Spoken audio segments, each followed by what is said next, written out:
And welcome to the weekend edition, where we take a look at this week's hottest stories. And first, there are even more revelations about Michael Jackson. This week, the Jackson family stood divided as the comments about Michael Jackson continued.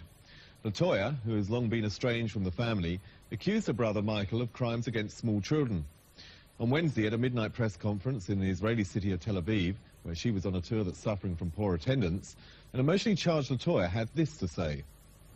I must tell you that this is very difficult for me, that Michael is my brother.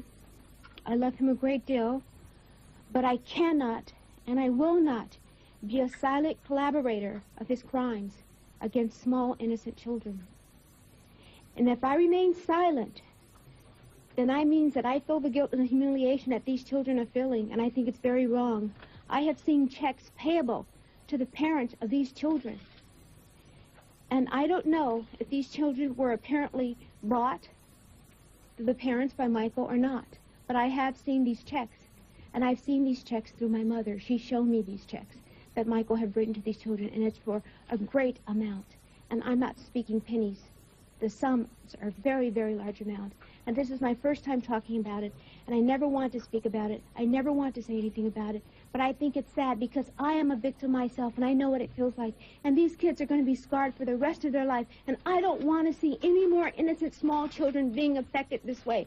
I love Michael very dearly, but I feel even more sorry for these children because they don't have a life anymore. They don't.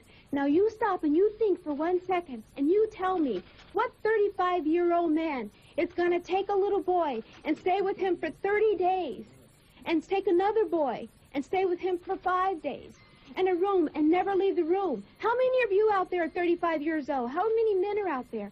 How many would take little kids and do that are 9, 10, 11 years old? I love my brother, but it's wrong. I don't want to see these kids hurt. I've been hurt by it, too. My father molested me sexually, and I don't like it. I don't like the way it feels. And to this day, this is my husband, and he can vouch for this. I will not have a relationship with him because of that. But I love him dearly, but I cannot. Perhaps one day I will come to terms with it, and I will be able to. But for now, I can't do it. And that's what I don't want to see happen to these little kids, because I know what it feels like in the heart. The Jackson family replied by saying that LaToya makes her money from lying and was probably paid to speak out against her brother. Only last month, LaToya, who is estranged from her family, said she thought her brother was innocent. Although Michael Jackson is still under investigation by the Los Angeles Police Department and faces a civil lawsuit from a 13-year-old boy, he has not been charged with a crime. Last month, he cancelled his tour and is undergoing treatment for an addiction.